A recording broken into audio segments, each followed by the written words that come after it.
In this video, we're going to be talking about even and odd functions. So, if a function is even, that means that it is symmetric about the y-axis, and it means that if you plug in a negative x into the function, that it will not change the function at all. It'll still come out to be f of x. If a function is odd, which means it's symmetric about the origin, meaning corners look alike, if we plug in a negative x, then we should get out the exact opposite of f of x in terms of signs. Okay, so let's do some examples here. So we've got this first one, f of x is equal to the cube root of 5x plus 1. So I'm going to plug in a negative x in its place. Okay, so that will give me the cube root of 5 times negative x plus 1. Okay, so that gives me the cube root of negative 5x plus 1. Okay, so is this the exact same as f of x? No. Is it the exact opposite? Are all the signs changed? No, because the 1 stayed the same.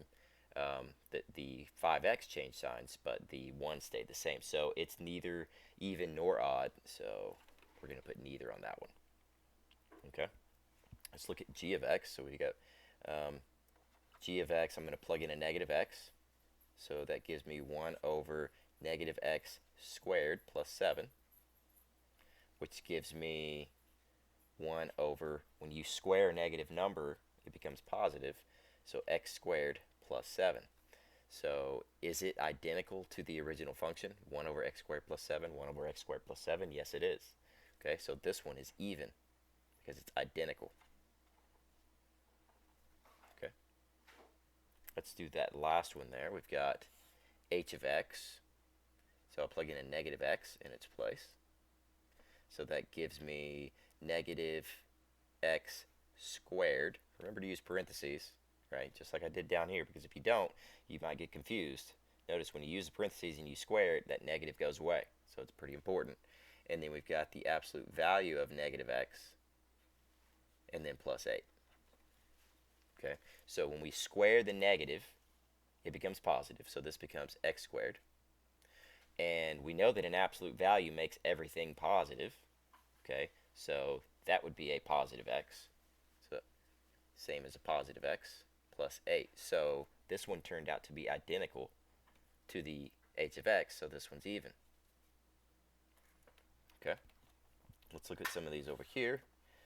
Let's do f of x. So we get f of x, f of negative x is equal to 1 over 4 times negative x cubed. So remember, when you cube a negative number, it stays negative. So this becomes, we put the negative out front, 1 over negative 4x cubed. And the negative could go out front, and that is the exact opposite of this. The original function was 1 over 4x cubed, and this is negative 1 over 4x cubed. So this one's going to be odd. Okay, let's look at g of x. So I'll plug in a negative x there, and that gives me the cube root of 7 parentheses negative x squared.